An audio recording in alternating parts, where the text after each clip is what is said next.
In today's video, we're going to go over my new favorite deck, which is Origin Forme Dialga VStar. This is something that was kind of a sleeper, came out of nowhere. Even though it's been out for about 4 sets in Astral Radiance, Dialga finally has its moment in the spotlight. We're going to showcase why, what is a good setup to have with it, what are the techs, and how we can get this 5 Energy Star Chronos to work.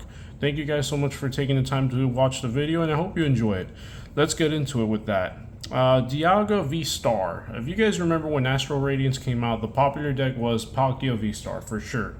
Now it's actually the complete opposite. Many formats later, many sets have come out, and the most recent being Scarlet and Violet has actually supported the growth of Dialga VStar in the meta. Of course, this is a steel Pokemon, weakness to fire. Fire is not really relevant in the meta. And the biggest thing, even though it's his best ability or attack, is the V-Star Power Star Chronos. If you're able to get 5 energy, slap the 220 damage to your opponent's Pokemon as a V-Star Power, you get to take an extra turn if you achieve this. This is where the true power of the card lies. The biggest issue has always been, how do we power that up? Because 5 energy is going to take you at least 5 turns. You don't have 5 turns in the meta to get that going. I'm going to show you exactly how we can get that energy acceleration consistently, quickly, and it's actually a pretty fun deck. In order to get this bad boy to evolve, we need an Origin Forme Dialga V. I only have 2 copies. You can play 3. You can also play Thornton to kind of bust out that 3rd copy should one of these end up in the discard pile. Should you need to, you have a metal coating attack, which lets you attack 2 metal energies from your discard pile to this Pokemon, recycle them back up, and then attack for 4 energy to do 180 damage. Of course, Dialga is not doing this alone. We actually have the help of Magnemite from Scarlet and Violet. Being an electric Pokemon, it itself is not that exciting, but Miraidon V, which is super popular, or Miraidon EX, sorry, super popular in this format, it's actually going to help you bring out these Magnemite to set up to then really show the true heart and soul of this deck. What am I talking about? I'm talking about Magnezone, also from Astral Radiance. Its Giga Magnet ability, super strong, super reliable. Once during your turn, you may look at the top 6 cards of your deck and attach any number of metal energy cards you find there to your Pokemon in any way you like. Of course, this has always been kind of difficult to bring out because it is a metal type, and in this set we're looking at metal type Magnemite. Maybe you could rare candy to it, but even then it wasn't that consistent. But with this electric Magnemite, this is the true game changer, guys. And as long as you have a deck with about 20 metal energy, you are going to be hitting this often and early, and you're going to be taking prize cards, taking names, and taking wins.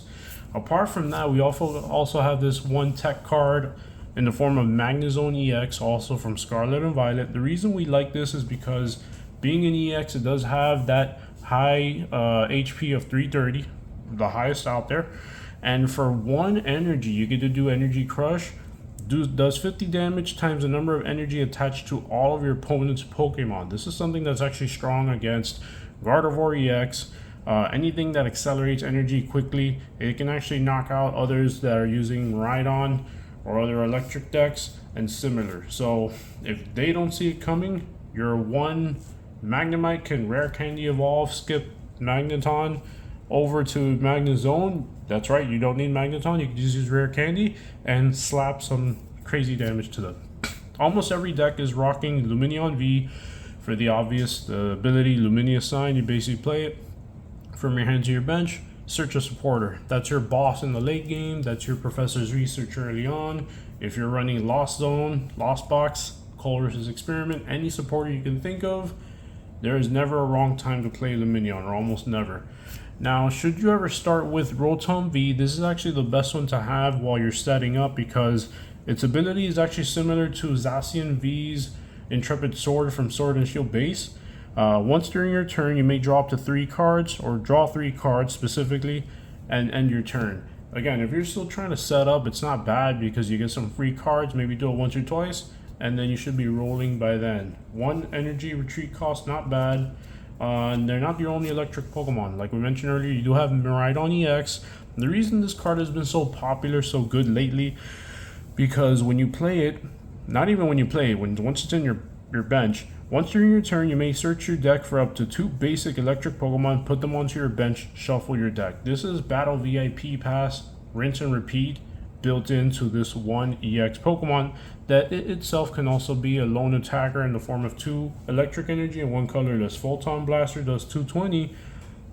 That it can sometimes be very useful in a pinch. So it's very versatile. You only need 1 copy of it because Miraidon is not your main fiddle. It's really going to be your Magnezones and your Dialga Vs stealing the show here. To round off the Pokemon, it's going to be Radiant Greninja for that reliable, also consistent concealed cards. Discard an energy, you get to draw 2 cards. That's once per turn. I can't tell you how many decks are playing and rocking this Radiant Greninja, and with good reason. Those are all our Pokemon. Now we're going to look at the item cards, and we're actually playing 3 copies of Ultra Ball. Super useful, super consistent. You drop 2 cards, you get to search for any 1 Pokemon in your deck. Of course, this is even more useful for evolved Pokemon because you don't really have a way to search them out. We don't have Evolution Incense anymore, and we don't have Quick Ball anymore, but we do have Nest Ball. Search a basic Pokemon from your deck, put it in your bench. This is basically the new staple card. This is the new Quick Ball. Almost every single deck is going to be running some combination of Ultra Ball and Nest Ball. Get yourself various copies, play with them, use them.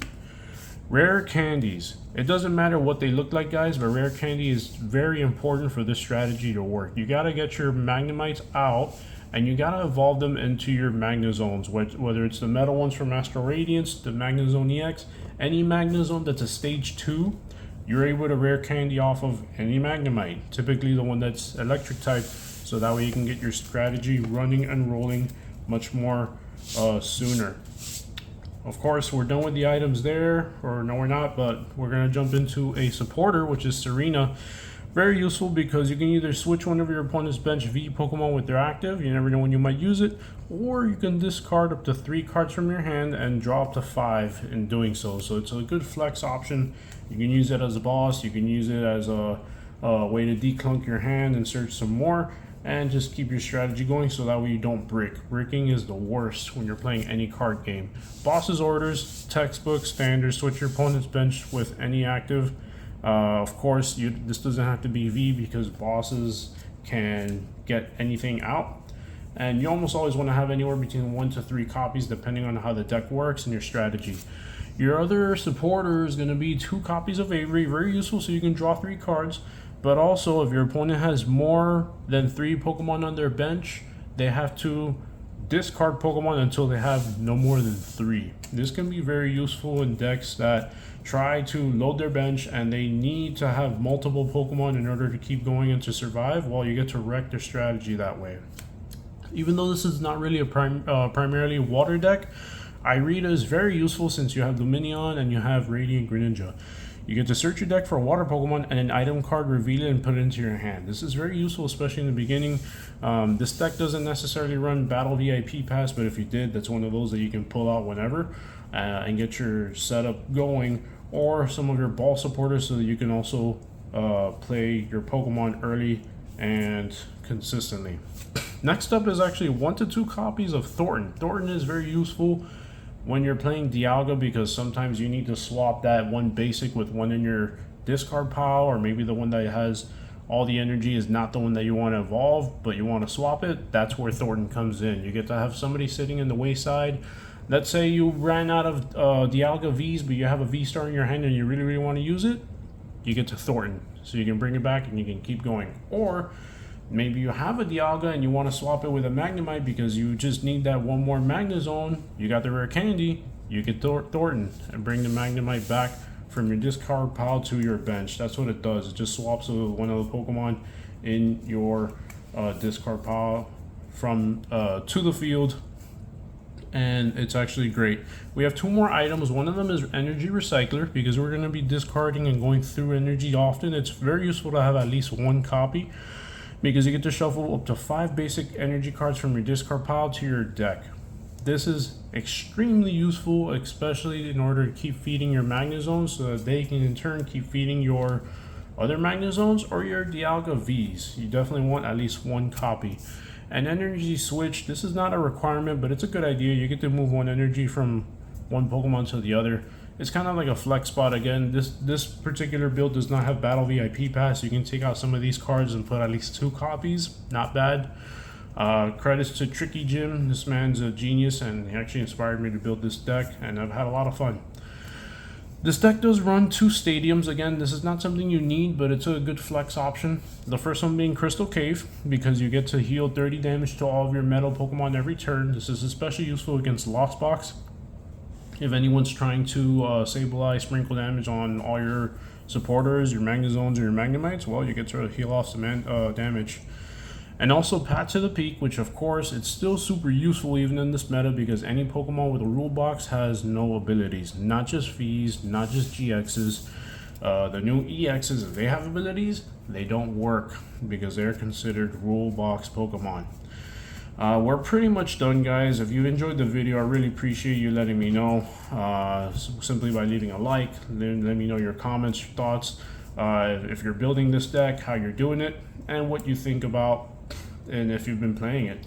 Now this deck actually, like I mentioned, runs essentially 20 metal energies. Here they are. I'm not going to count them up. You just need a bunch of energy. I like the Death Star ones from Brilliant Stars Forward, because it looks like just that. It looks like the little Death Star with an energy symbol. Isn't it so cool? If you have 20 energy, I'd say anywhere between 16 to 20, but because you're using the Giga Magnet ability, you must have a lot readily available so you can keep replenishing your Dialga Vs, so you can keep dishing damage, and you can win fast. Also, since we do have a few electric Pokemon that are option attackers, they're tech cards like your Miraidon, Rotom even, and your Magnezone EX, you want to have anywhere between 2 to 3 copies of electric energy. Of course, I've seen builds that have 2. I'm putting 3 just as a precaution. I like to be cautious, but maybe after some play testing, I might not need it. Definitely up to you guys. Let me know what you think. Again, this has been a really fun deck. You can find it online. I actually have an update. I've transferred and migrated my PTCGO account to PCG Live, and it's working out a bit better than I expected. It's really fun because it has pre-built decks. This Dialga deck is one of them. Not exactly how I showed it. You can modify it, of course, if you have the other cards, but I plan on playing with this very soon, IRL and also on live. And when I do live, I'm going to record it and show you guys, because it is so much fun, and this is something I've been dying to do for a long time now, to be honest. So be on the lookout. Next video is definitely or soon gonna be that live gameplay, and I'm very excited to show it with you, as long as I can get my setup going. Once again, guys, thank you so much, and hope you have a nice one.